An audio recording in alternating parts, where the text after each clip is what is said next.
ఆ రోజు ఇప్పుడు నీ ఇంట్లో జరిగిన సంబరాలు ఒకసారి చూద్దామా? సుబ్బారావు,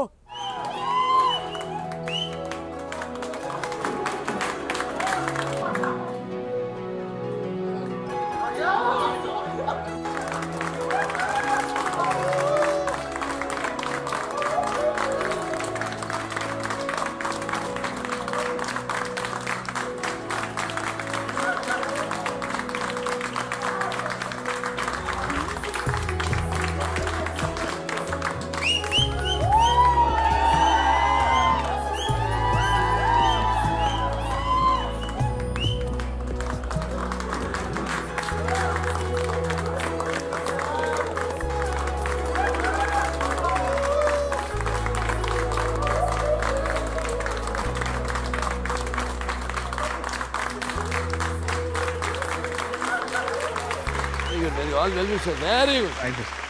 ఇప్పుడు నువ్వు కమర్షియల్ సినిమాకి ఇప్పుడు నేషనల్ లెవెల్లో రెస్పెక్ట్ తెస్తానన్నావు, తెచ్చావు. ఏమనిపిస్తుంది? నా ఫీలింగ్ ఏంటంటే సార్, అందరూ చూసే సినిమానే commercial cinema. So commercial cinema అంటే అందరు జనం అప్రూవ్ చేసిన సినిమా. ఎక్కడో అందరు జనం అప్రూవ్ చేసే సినిమా మీద ఎక్కడో చిన్న చూపు ఉండే సార్. దానికి అవార్డ్స్ రావట్లేదండి. ఎలాగైనా ఆ డిగ్నిటీ తీసుకురావాలని నా కోరిక. ఎందుకంటే జనానికి రెస్పెక్ట్ ఇవ్వాలనేది. సో ఆ ఇంటెన్షన్తోనే చేశారు. ఒక పరిస్థితిలో నేషనల్ అవార్డు ఎవరికి వచ్చిందని చెక్ చేస్తే లిస్ట్లో ఒక్క తెలుగు పేరు కూడా లేదు. ఒక స్పెషల్ గెస్ట్ కింద నాగార్జున గారికి ఒక సినిమాకి ఉంది, మెయిన్ బెస్ట్ యాక్టర్ కింద ఎవరికి లేదు. అది నా మనసులో బాగా ఉండిపోయింది.